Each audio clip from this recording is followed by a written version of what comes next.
And so a message that began with Josh saying, "Thank you for calling Josh Heller with Flying Blind Industries." He ended it with, "I love you guys."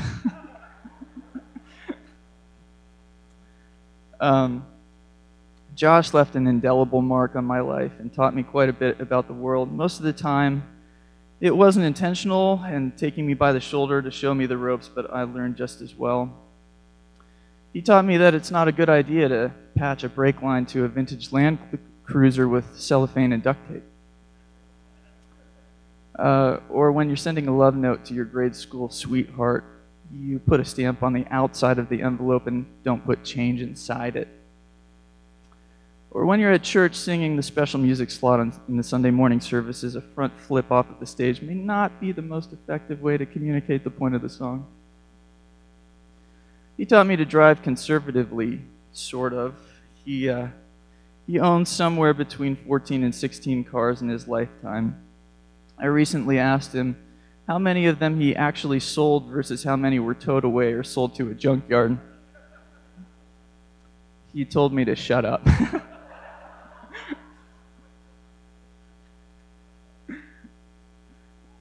Josh taught me to love music. He loved singing harmony.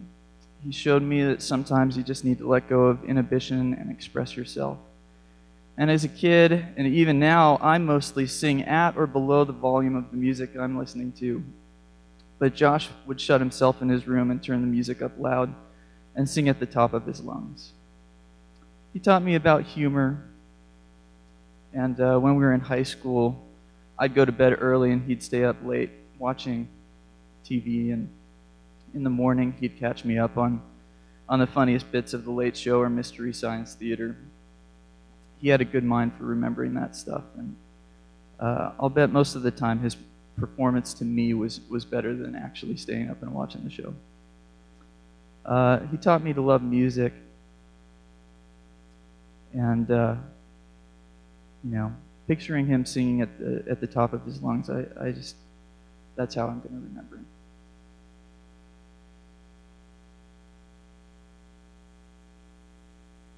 A good friend once told me a few years ago to always tell the people you care about how much they mean to you, to not hesitate sharing how you feel about them. That way, when their funeral rolls around, that person already knows everything you're going to say.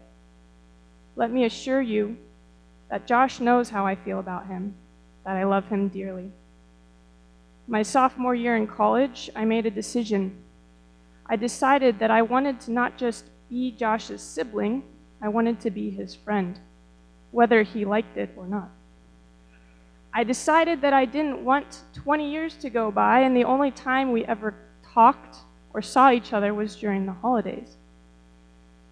I made the decision to call Josh, email him, write him letters, and keep doing so, even if the action was not reciprocated at the same rate, in order to stay in touch on a consistent basis.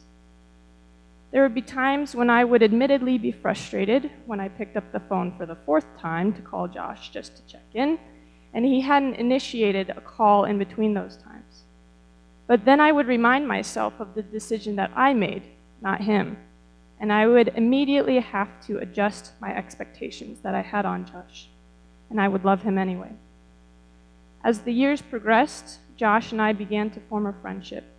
I'd call whenever I had a question about, well, anything, and if he didn't know the answer right off the bat, guaranteed he would find the answer and call me back with all I needed to know and then some. That was Josh. He loved research, he loved knowledge, and I loved him. Fast forward to a couple years ago when Josh packed his bags and left the country for a year-long stint in Iraq. Josh and I talked on the phone more during that year than we had in the last 2 prior. He could only call me. I didn't have an easy way of reaching him.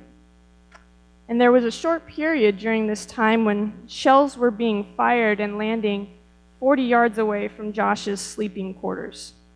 I didn't know if the conversation I was having with Josh right then would be my last. So I made sure to always tell him before we got off the phone that I loved him.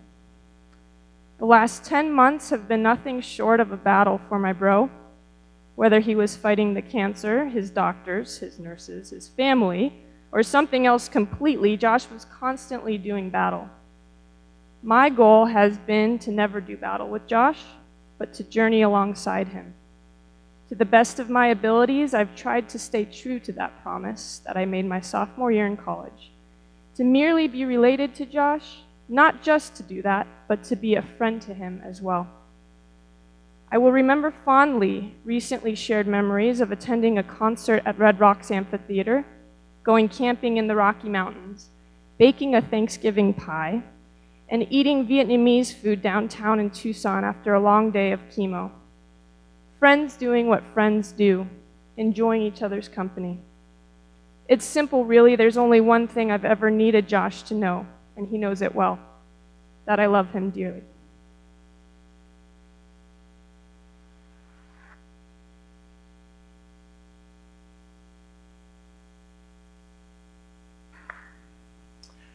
We have the National Guard contingency with us. Let's welcome Master Sergeant Dan Vandermolen.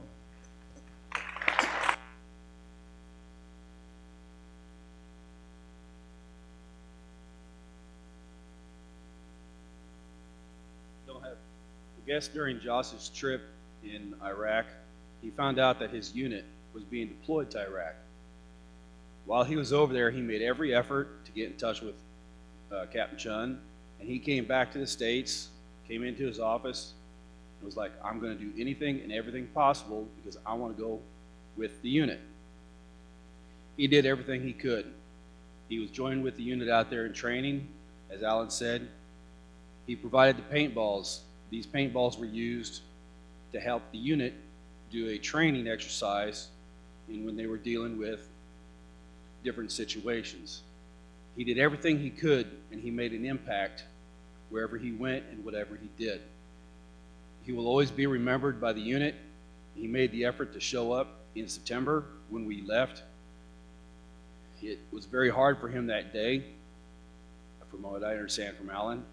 When he got home, he was very tired, but that was where his heart was with the unit, and it was still over in Iraq every day.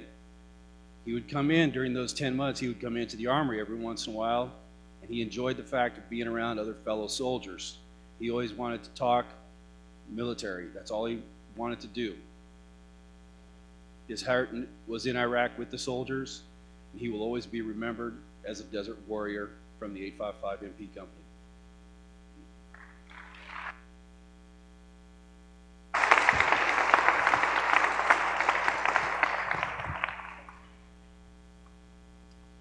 One thing you may have noticed that Alan and Polly and Jess and David were wearing little black buttons, a little black piece of ribbon. This is a Jewish tradition.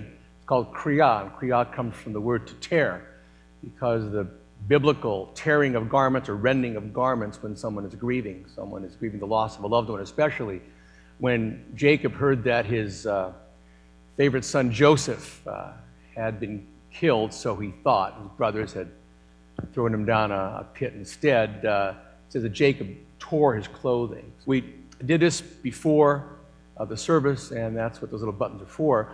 So what we're going to do now is I'm going to recite to you what we call the mourner's Kaddish. You'll hear it at every Jewish funeral. And then if we have the English, we'll put the English up on the board as well.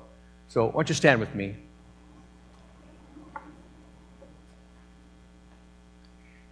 What's amazing about the mourner's Kaddish is it's not about mourning. I don't know how many Jewish people even know that when we say this at a funeral, it's all about exalting God. Yitkadal v'yitkadash shemei rabba, v'alma divra chirotei v'yamlich malchutei, v'chayechon uv'yomechon uv'chayei dekol beit Yisrael, v'agala ubizman kariv v'imru amen. Yehei shmei rabba mevarach, La'ala ul almei almaya, yitbarach v'yishtabach v'yitpa'ar, v'yitromam v'yitnaseh v'yithadar, v'yit'aleh v'yithalal, shmei dekudsha v'richu, la'ela min kol birchata v'shirata, tish b'chata v'nechemata, da'amiran ba'alma v'imru amen. Osei shalom bimromav, hu ya'aseh shalom aleinu ועל כל ישראל,